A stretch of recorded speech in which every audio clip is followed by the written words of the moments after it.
खबरों में आगे बढ़ेंगे। इस बीच बड़ी खबर झारखंड से निकलकर सामने आ रही है, जहां झारखंड में कई ठिकानों पर ईडी की छापेमारी जारी है। कांग्रेस के पूर्व विधायक के ठिकानों पर ईडी की रेड इस वक्त चल रही है। अंबा प्रसाद के ठिकानों पर ईडी इस वक्त जांच कर रही है। दबिश दी हुई है ईडी ने। पूर्व मंत्री योगेंद्र साव के ठिकानों पर भी छापेमारी की जा रही है। वित्तीय अनियमितताओं और मनी लॉन्ड्रिंग और फर्जीवाड़े का ये पूरा मामला है, जिसको लेकर ईडी की ये छापेमारी चल रही है। तो ईडी की टीम जो है वो पूरे मामले को लेकर छापेमारी कर रही है। कांग्रेस के पूर्व विधायक के ठिकानों पर ईडी की रेड इस वक्त जारी है। पूर्व मंत्री योगेंद्र साव के करीबी, वित्तीय अनियमितताओं और मनी लॉन्ड्रिंग और फर्जीवाड़े का ये पूरा मामला बताया जा रहा है। तो झारखंड में कई ठिकानों पर ईडी की दबिश जो है वो देखने को मिल रही है। कांग्रेस के पूर्व विधायक के ठिकानों पर ये जांच चल रही है। अंबा प्रसाद के ठिकानों पर ये जांच पड़ताल जो है वो की जा रही है। मनीष मेहता हमारे सहयोगी रांची से जुड़ गए, उनका रुख करेंगे अपडेट्स के लिए। मनीष, सबसे पहले जानकारी चाहिए अंबा प्रसाद को लेकर। क्या कुछ आरोप अंबा प्रसाद के ऊपर लगे थे जिनको लेकर अब ईडी की टीम के द्वारा दबिश दी गई है? देखिए अभिषेक, ये पहली बार नहीं है। इससे पहले भी कई बार ईडी की दबिश अंबा प्रसाद और उनके करीबियों के ऊपर पड़ चुकी है। लेकिन इस बार की ये जो रेड है जो अभी चल रही है अर्ली मॉर्निंग से, वो इसलिए इम्पोर्टेंट हो गई है क्योंकि कांग्रेस ने अभी हाल में ही बिहार चुनाव को लेकर के जो ऑब्जर्वर्स की जो सूची जारी की थी, एक लंबी सूची जारी की थी, उसमें जो पहला नाम था बिहार चुनाव को लेकर के, वो अंबा प्रसाद का नाम था। यही वजह है कि आज जैसे ये रेड हुई है, इसके बाद कांग्रेस के नेता ये आरोप लगा रहे हैं क्योंकि बिहार में चुनाव है और यही वजह है कि कांग्रेस को निशाने पर लेने के लिए, महागठबंधन को निशाने पर लेने के लिए इस तरह की ये दबिश दी जा रही है। और फिलहाल इस पर अब हम कह सकते हैं कि और भी पॉलिटिकल रिएक्शंस आएंगे, बीजेपी की तरफ से भी काउंटर रिएक्शंस आएंगे। लेकिन इसमें जो पूरा ये जो मामला है, जो रेड से जुड़ा हुआ मामला है, वो यही है क्योंकि ये पहली बार नहीं है। इससे पहले भी ईडी की तरफ से दबिश हो चुकी थी अंबा प्रसाद और उनके करीबियों पर। वित्तीय अनियमितता से जुड़ा हुआ मामला है, मनी लॉन्ड्रिंग से जुड़ा हुआ मामला है। ईडी के सूत्र इससे पहले भी ईडी के सूत्रों का कहना है कि ये मामला पहले से ही चला आ रहा है और इसी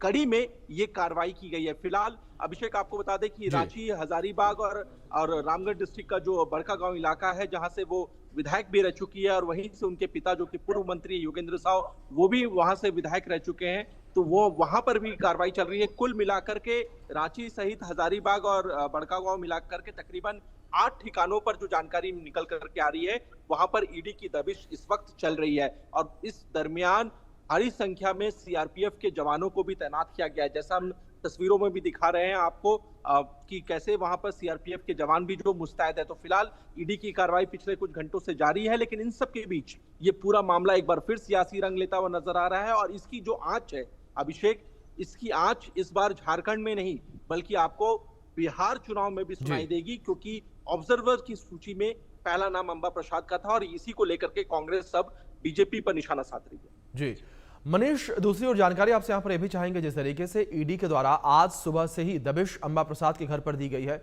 ऐसे में क्या कोई अपडेट आपको मिल पाई है कि ईडी की टीम को कोई अहम दस्तावेज या फिर कैश या कुछ इस तरीके की आपत्तिजनक चीजें मिली हों?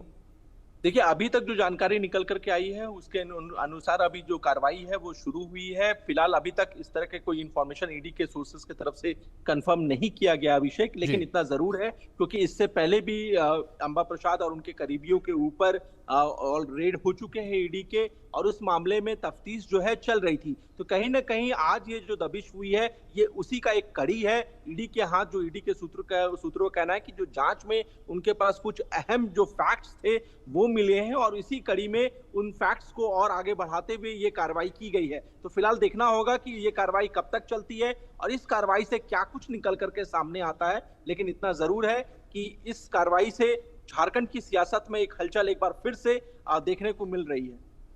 बिल्कुल, जाहिर तौर पर मनीष, झारखंड की सियासत में हलचल तो देखने को मिल ही रही है, लेकिन जिस तरीके से बातचीत में आपने जो जिक्र किया कि इसकी हलचल बिहार में भी देखने को मिल रही है, जहां बिहार में विधानसभा चुनाव होने हैं, जाहिर तौर पर कांग्रेस जो है वो भी पूरे दमखम के साथ चुनावी मैदान में उतरी हुई है। और अब जिस तरीके से पूरी कार्रवाई की जा रही है, इसे कांग्रेस के द्वारा मनीष किस तरीके से बदले की कार्रवाई करार दिया जा रहा है। और खासतौर पर बात मैं आरजेडी को लेकर भी करूंगा, क्योंकि आरजेडी और कांग्रेस के जो बयान है लगभग सिमिलर रहते हैं।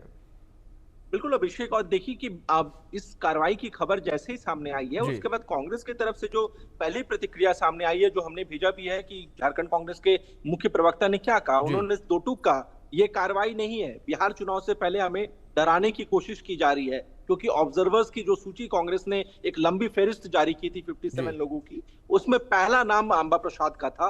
और यही वजह है कि जो पहला व्यक्ति था, क्योंकि अंबा प्रसाद पर ऑलरेडी ईडी की इन्वेस्टिगेशन चल रही थी और ऐसे में एक बार फिर से ये इन्वेस्टिगेशन के तहत ये जो कार्रवाई हुई है, इसके बाद झारखंड से लेकर बिहार तक पॉलिटिकल हलचल मचना बिल्कुल लाजमी मनीष, था। जाहिर तौर पर पॉलिटिकल हलचल जो काफी ज्यादा तेज इस वक्त बिहार और झारखंड दोनों में देखने को मिल रही है, लेकिन अब देखने वाली बात यहां पर यह होगी कि इस पूरी कार्रवाई में अंबा प्रसाद के घर से, उनके ठिकानों से क्या कुछ निकलकर सामने आता है।